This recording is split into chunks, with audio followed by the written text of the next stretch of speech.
শান্তিনিকেতনের অন্যতম আকর্ষণ নন্দন মেলা। প্রতি বছর 1 ডিসেম্বর এবং 2 ডিসেম্বর দুদিন কলাভবন চত্বরে বসে এই মেলা। দেশ বিদেশ থেকে বহু শিল্পপ্রেমীরা এই শিল্পসম্মত মেলায় ভিড় জমান। ভারতীয় চিত্রকলার ইতিহাসে এক বিশেষ নাম নন্দলাল বসুর জন্মদিন 3 ডিসেম্বর। শিল্পাচার্য নন্দলাল বসুকে স্মরণ করেই প্রতি বছর 1 এবং 2 ডিসেম্বর এই নন্দন মেলার আয়োজন করা হয়।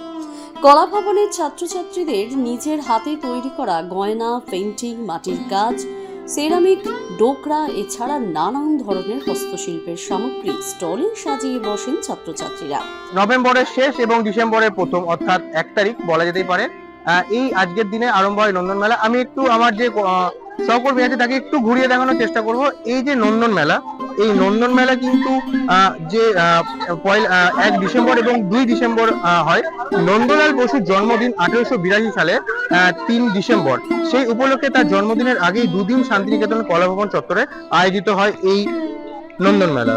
নন্দন মেলা জুড়ে এক কথায় বেশ আলাদা একটা মেজা থেকে যায়। সূক্ষ্ম শিল্প ভাবনার সঙ্গে কখনো বন্ধুত্ব, পাতায় গান, তখনই প্রযুক্ত, কখনো বা নাচ, আর তার মিশলে কলাভবনের চত্বরে একটা জমজমাট একটি পরিবেশ।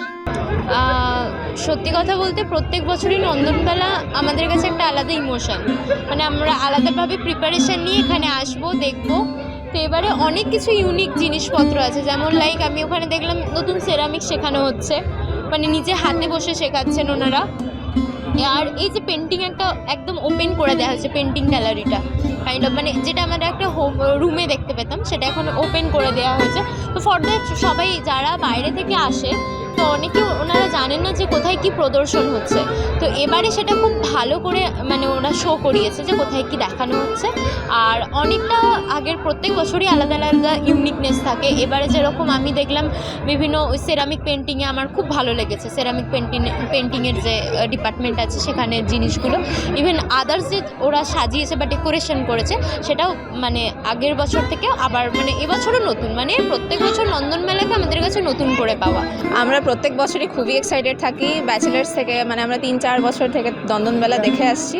তো এভরি টাইম মানে ফার্স্ট অফ ডিসেম্বরের আগের নাইটটা খুবই এক্সাইটিং থাকে আমাদের জন্য। আর পরের দিনটা তো লাইক ক্লাস হলে পরেও মনে হয় যেন ক্লাসে যাব না, সেজে গুছে শুধু মেলা দেখতে আসবো। এই আচ্ছা, কি কি পাওয়া যাচ্ছে এখানে বা কি কি হাতের কাজ আছে এখানে? যেমন দেখুন, এটা কলা ভবনের একটা মেলা, এই জন্য কলা ভবনে basically it's based on like craft and creativity.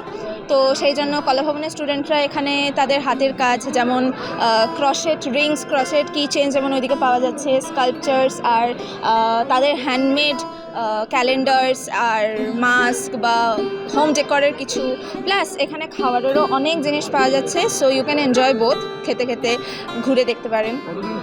শিল্পর পাশাপাশি গোটা মেলা জুড়ে থাকে সঙ্গীত, নৃত্য, প্রযুক্তিভিত্তিক প্রদর্শনী সহ আরও নানান সাংস্কৃতিক আয়োজন। সব মিলিয়ে গোটা কলাভবন চত্বরে তৈরি হয় এক অনন্য উৎসবের পরিবেশ। তাই শান্তিনিকেতন এলে নন্দন মেলা একবার হলেও ঘুরে যাওয়া পর্যটকদের জন্য বেশ স্মরণীয় হয়ে থাকে।